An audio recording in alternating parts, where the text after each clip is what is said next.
In 1987, an album came out that changed the way I listened to music. I was 16 years old at the time, and I was mainly spending my time listening to 80s new wave music, which was of course new at the time. And to this day I love that stuff, but I was reaching a point where I was looking for something new, something I wasn't hearing on my local radio stations. So after school one day in September, I stopped into Apple Tree Records and I paused at the new release display. That week, there were new albums by two of rock's most legendary bands, neither of which I had any experience with yet. The albums were Hold Your Fire by Rush and A Momentary Lapse of Reason by Pink Floyd. So I stood there in the record store contemplating both cassettes, having nothing to judge them on besides their covers. I'm absolutely sure that at some point I'd heard the songs Tom Sawyer and Closer to the Heart or Money and Another Brick in the Wall, but I don't know if I could have connected them to the bands that actually created them at that time. All I knew was that I'd seen upperclassmen wearing t-shirts from both of these bands, people I liked, people I thought were cool, and I thought perhaps they must know something that I don't if they're listening to this music. I don't know if it was the curious cover art of A Beach Full of Beds, or the titles of the songs, or even the mysterious name of the band that tipped my decision in favor of buying Pink Floyd that day. But for all intents and purposes, it was a completely random purchase. I bought A Momentary Lapse of Reason without knowing a single thing about the music or the band.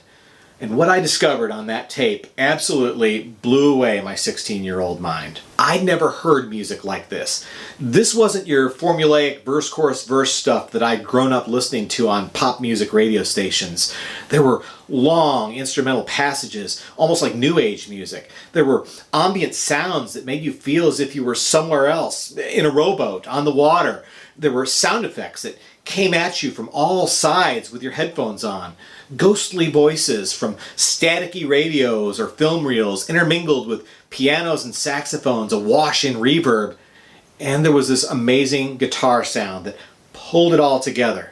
I was totally transfixed. This was the most amazing album I'd ever heard up to that point in my life. So naturally, when I got to school, I couldn't wait to talk about it with the seniors. I remember bringing it up with one of them during study hall, and he was more than happy to talk about one of his favorite bands with me.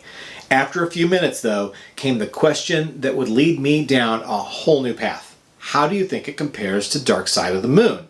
Of course, I had no idea. I'd never heard that album. I mean, I'm sure I'd seen this guy wearing that iconic Prism t-shirt, but it didn't mean anything to me. Not yet, anyway.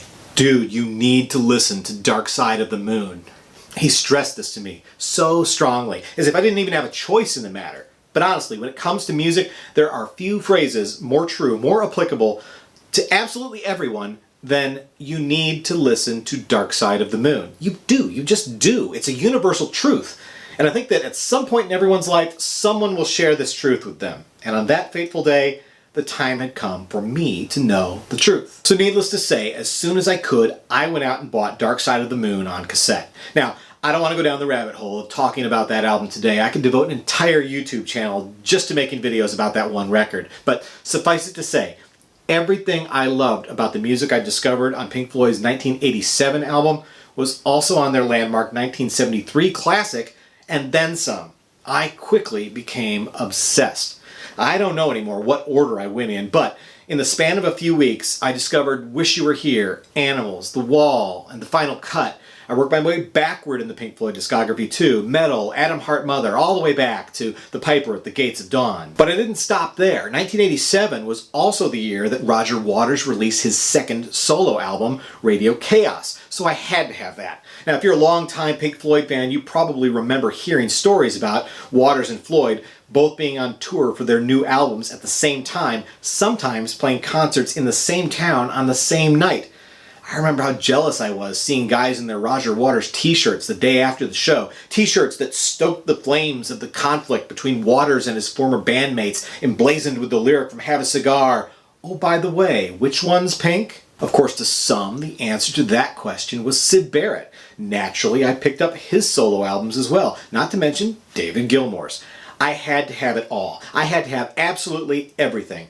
And the most amazing thing about that is there was so much music just waiting for me out there, waiting for me to finally discover it. Do you ever think about things like that? I mean, if you grew up in the 70s when those iconic albums were coming out, your experience was amazing, but it was paced. You got a brand new Pink Floyd album once every other year or so. But if you're younger, like I was at the time, you didn't live through it like the diehard original fans did. Instead, you got it all at once. Here you go. Here's like 24 albums of music from one band that will totally change your life. It's like metaphorically drinking from the musical fire hose. The same goes for so many other great acts like the Beatles, the Rolling Stones, Bob Dylan. You could go on and on. Every single day, a young music fan learns a universal truth for the first time. You need to listen to Dark Side of the Moon. You have to hear Sgt. Pepper's Lonely Hearts Club Band. What do you mean you've never listened to Sticky Fingers? If you haven't heard Blonde on Blonde, we can't be friends. And when that happens, when that truth is revealed, man, that's an experience I envy now. For me, it was being a nerdy 16-year-old kid back in 1987 and suddenly discovering an incredible new musical landscape. A momentary lapse of reason was my gateway to that world. Never mind any of the Which One's Pink controversy or the extra writers it took to help Gilmour craft the album. Forget about where it ranks within the band's discography or whether it should be considered a David Gilmour solo album instead. For me, this was my introduction to Pink Floyd, and that alone is enough for the album to earn my permanent affection. You know, I've spent how many minutes now gushing about this band, but the thing is, my experience isn't unique. Chances are you've been through something similar, maybe with your own favorite band, or maybe, if you're lucky, there's still some universal truth still out there waiting for you to discover it. I hope you do.